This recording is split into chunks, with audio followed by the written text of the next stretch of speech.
ओम शांति। तो विशेष आज की मुरली पढ़ाई। तो हम सभी कौन हैं?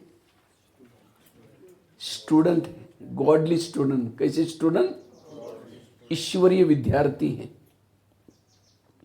जिसे दुनिया में जो बच्चे अच्छी तरह पढ़ते, कहते भी हैं, पढ़ेंगे लिखेंगे बनेंगे नवाब, खेलेंगे कूदेंगे बनेंगे खराब। तो इसलिए ये पढ़ाई, हम ईश्वरीय विद्यार्थी। स्टूडेंट का भी अर्थ है, स्टूडेंट मतलब स्टूडेंट में से पहला शब्द क्या है? Yes, yes for sacrifice.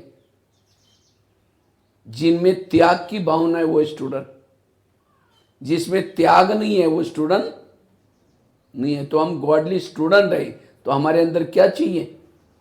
त्याग की भावना चाहिए।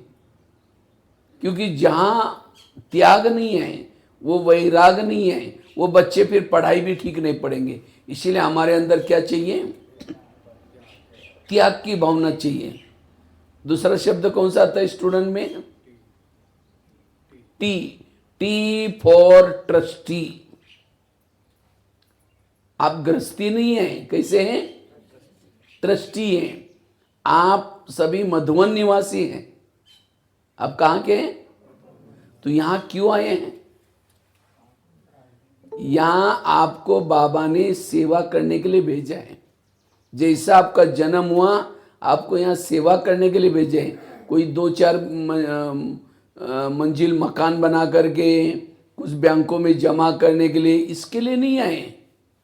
ये तो एक निमित्त मात्र है।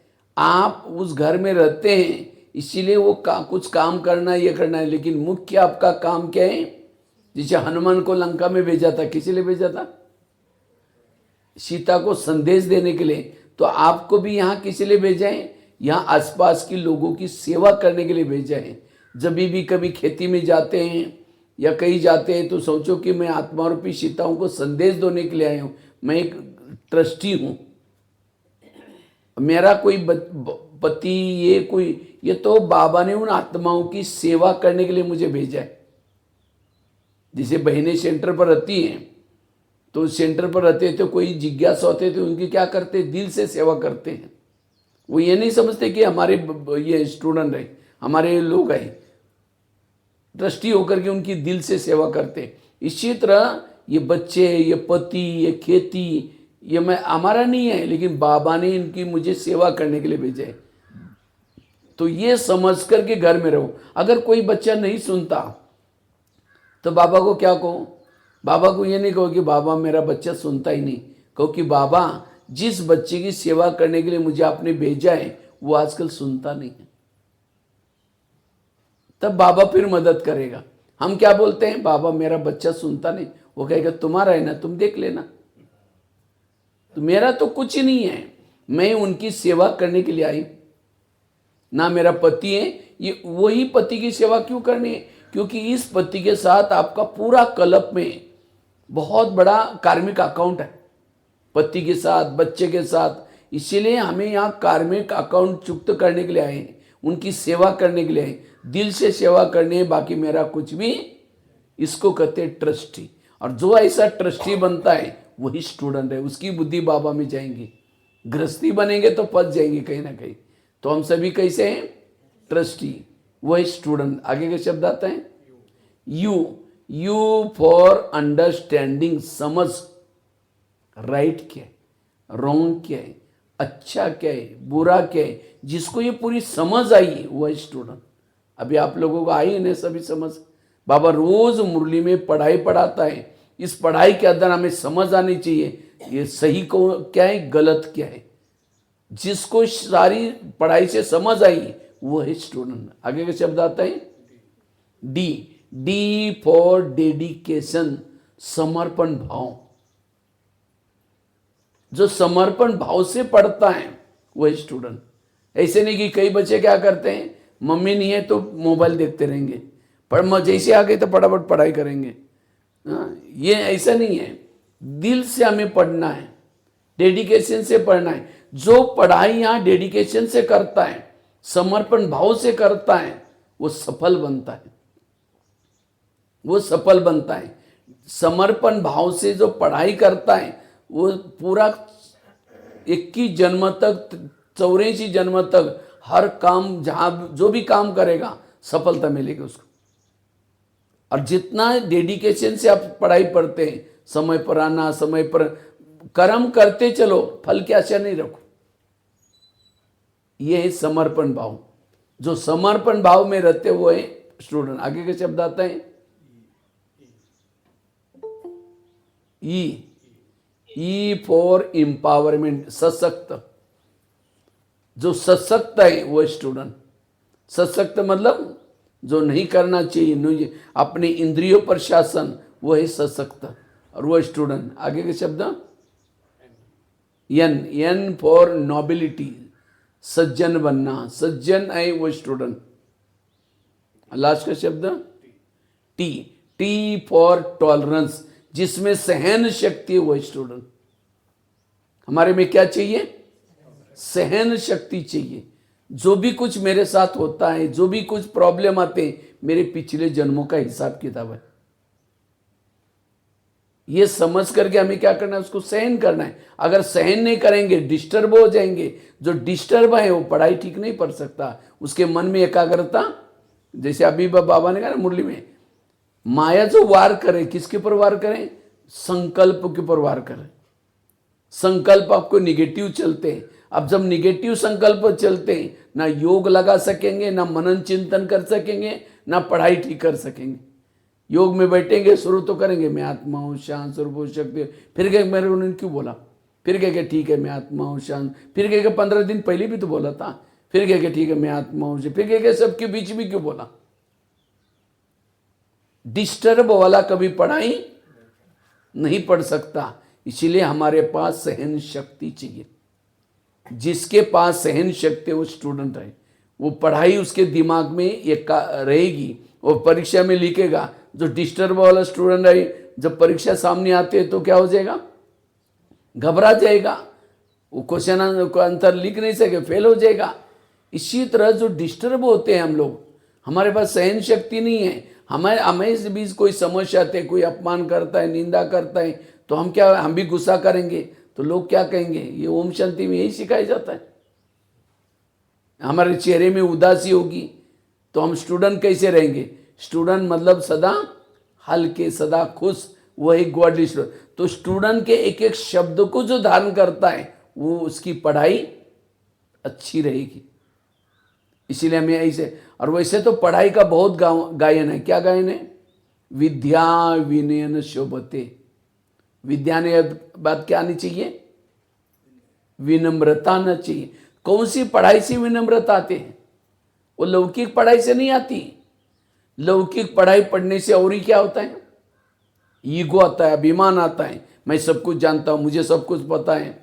तो कौन सी पढ़ाई? ये ईश्वरीय पढ़ाई। जितना हम पढ़ेंगे उतना हमारे अंदर क्या आएगी? विनम्रता आएगी। और पढ़ाई का क्या गायन है? पढ़ाई सोर्स ऑफ इनकम। ये पढ़ाई हमारे, जैसे बच्चे भी पढ़ते हैं, जितना वो पढ़ते हैं, मेहनत करते हैं, मेहनत करने से क्या होते हैं? उनको अच्छे मार्क मिलते हैं। रेगुलर आएंगे, पंक्चुअल आएंगे, जो भी सब्जेक्ट के ऊपर ध्यान देंगे, तो जितना ध्यान देंगे, पढ़ेंगे, तो उतना क्या मिल जाता है? उसको अच्छे मार्क मिलते हैं। और जिन बच्चों को अच्छे मार्क आए उसको नौकरी भी अच्छी। जब नौकरी अच्छी मिली तो फिर बाद में जीवन में भी जो भी सुख सुविधा, सब उसका जीवन सुखी होता है। इसी तरह इस पढ़ाई में भी जितना मेहनत करेंगे, और हमारे कितने सब्जेक्ट हैं? 4 सब्जेक्ट हैं, ज्ञान, योग, धारणा और सेवा। इन चारों का हमें बैलेंस करके चलना है। केवल एक ही सब्जेक्ट के पीछे नहीं जाना, चारों सब्जेक्ट हमारे जीवन में चाहिए। और जो बैलेंस में रहता है वो है स्टूडेंट, वो है सफल, वो उसकी पढ़ाई अच्छी। जैसे लौकिक पढ़ाई में ये 1-2 सब्जेक्ट में अच्छा है और बाकी एक में फेल हो गया, तब भी उसको क्या कहेंगे? फेल ही कहेंगे। इसी तरह इस ज्ञान मार्ग में भी समझो हम ज़्यादा सेवा ही करते रहते, बाकी ज्ञान का सब्जेक्ट अच्छा है कमज़ोर है तो भी फेल कहेंगे, या योग का सब्जेक्ट कमज़ोर है तो भी फेल कहेंगे। इसीलिए हमारा चारों सब्जेक्ट में क्या चाहिए? बैलेंस। उस बच्चे की पढ़ाई अच्छी और उस बच्चे को ही मार्ग भविष्य में पद ऊंचा मिलेगा। इसलिए हमारा चारों सब्जेक्ट के बैलेंस चाहिए। जैसे दुनिया में क्या करते हैं आजकल, दुनिया में जो बच्चे असफल हो रहे, कारण क्या है? आजकल के बच्चों की केवल आईक्यू डेवलप करते। क्या करते हैं? आईक्यू। आईक्यू मतलब उसको होशियार बनाते। जैसे ये टेबल है, टेबल के पांव कितने हैं? 4। अगर एक ही पांव है बाकी 3 नहीं तो टेबल क्या हो जाएगा? गिर जाएगा। इसी तरह विद्यार्थी जीवन में 4 पांव मजबूत चाहिए। एक IQ, IQ means intelligent question. दूसरा ईक्यू, ईक्यू मीन्स इमोशनल भावना। तीसरा एमक्यू, एमक्यू मीन्स मॉरल नैतिकता। चौथा एसक्यू, एसक्यू मीन्स स्पिरिचुअल आध्यात्मिकता। जिन बच्चों में 4 पांव मजबूत है ऐसे बच्चे समाज में कभी फेल नहीं होंगे। लेकिन आज के स्कूलों में केवल क्या करते हैं? आईक्यू डेवलप करते हो। उन बच्चों को ट्यूशन लगाएंगे, मम्मी पापा भी कहेंगे तुम पढ़, टीचर भी कहेंगे तुम पढ़। वो पढ़ाई में तो होशियार हो जाता है, लेकिन समाज में जाने के बाद वो बच्चा क्या होता है? फेल हो जाता है। इसीलिए उन बच्चों को क्योंकि जिसका एक सब्जेक्ट ज़्यादा अच्छा होता है उसके अंदर ईगो आता है, मैं सब कुछ जानता हूँ, मैं होशियार हूँ। इसीलिए आजकल के जितने भी पढ़े लिखे लोग हैं उनके अंदर क्या है? ईगो है। मैं होशियार हूँ, मैं सब कुछ जानता हूँ। वो किसी को, टीचर को भी पूछेगा नहीं, किसी को ये नहीं कहे। रावण बहुत होशियार था। रावण क्या था? बहुत होशियार था। रावण के पास सोने की लंका थी, लेकिन इन सब चीज का क्या था? उसको घमंड था। और घमंड के कारण क्या हो गया? समाज में जाकर के वो असफल हुआ। इसी तरह अगर विद्यार्थी जीवन में केवल आईक्यू ज्यादा है, वही आईक्यू वाले बच्चों को क्या होता है? गुस्सा आता है, मैं होशियार हूं। और उस भावना से जब चलता है, किसी ने उसको पूछा नहीं, सम्मान नहीं दिया, तो उसको फीलिंग आता है, अरे मैं इतना बड़ा आदमी, मेरे को पूछा नहीं। उसको टेंशन में आता है, फिर नशा करना सीखता है, शराब पीता है। उसका जीवन क्या हो गया? पढ़ाई तो अच्छी पढ़ी, लेकिन एक सब्जेक्ट को अच्छा किया। इसलिए केवल आईक्यू नहीं, आईक्यू के साथ ईक्यू होना जरूरी है।